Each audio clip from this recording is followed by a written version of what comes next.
எல்லாருக்கும் வணக்கம். சென்னை ஐசிஎஃப்ல வந்தே பாரத் ஸ்லீப்பர் ட்ரெயின்லாம் உற்பத்தி செய்யப்பட்டு வருது. இப்படி இருக்கும்போது இந்த உற்பத்தி செய்யப்படுற Vande Bharat sleeper ட்ரெயின்ஸ்க்கு France technology உதவி இருக்கு. இப்போது வந்தே பாரத்துடைய ஸ்லீப்பர் வெர்ஷனுக்காக நாட்டில் எல்லோருமே எதிர்பார்த்துட்டு இருக்காங்க.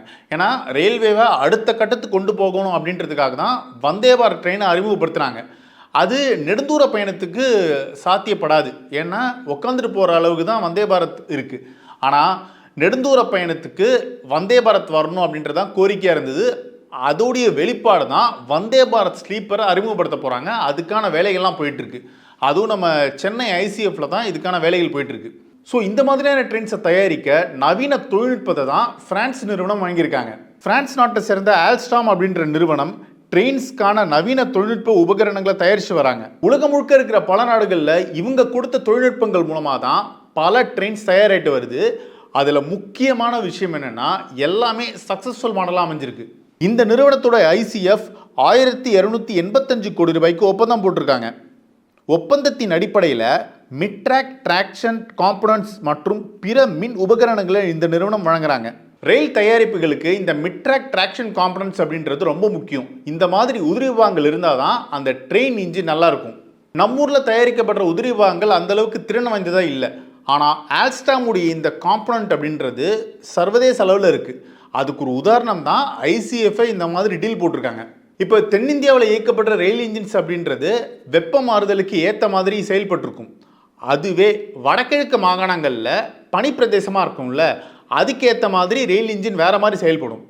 காஷ்மீரை பொறுத்த வரைக்கும் இன்னுமே பனி அதிகமாக இருக்கும், மழையும் அதிகமாக இருக்கும்.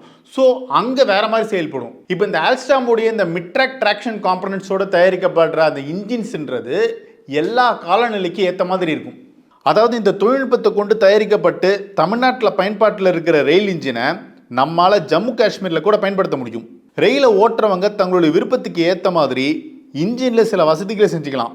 இதன் மூலமாக மிருதுவான பயணம் சாத்தியமாகும். அதே மாதிரி பிரேக் பயன்படுத்தும் போது ரயில் பெரிய அளவில் அழுங்காமல் குலுங்காமல் இருக்கும். இது எல்லாத்தோட ஒரு முக்கியமான விஷயம், இந்த உதிரி பாகங்களில் ஒரு நம்பகத்தன்மை இருக்கும், பெர்ஃபார்மன்ஸ் டாப் மோஸ்டில் இருக்கும். அதனால தான் உலகம் முழுக்க இருக்கிற எல்லா நாடுகளுமே இதை விரும்புகிறாங்க.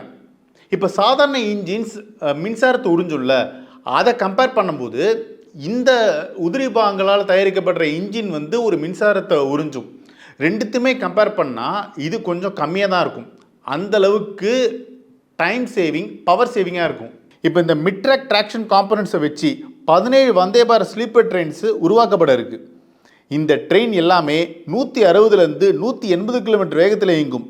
இதுக்கான ரயில் இன்ஜின்ஸ் 2027 ஆண்டு முதல் உருவாக்க தொடங்கப்படும்.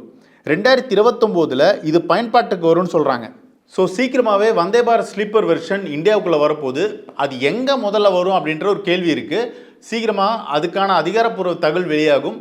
ஸோ இப்போ இந்த ஆல்ஸ்டாமுடைய இந்த டெக்னாலஜின்றது உலகம் முழுக்க பிரபலமாக போயிட்டுருக்கு. அந்த டெக்னாலஜி தான் இந்தியாவில் யூஸ் பண்ணியிருக்காங்க.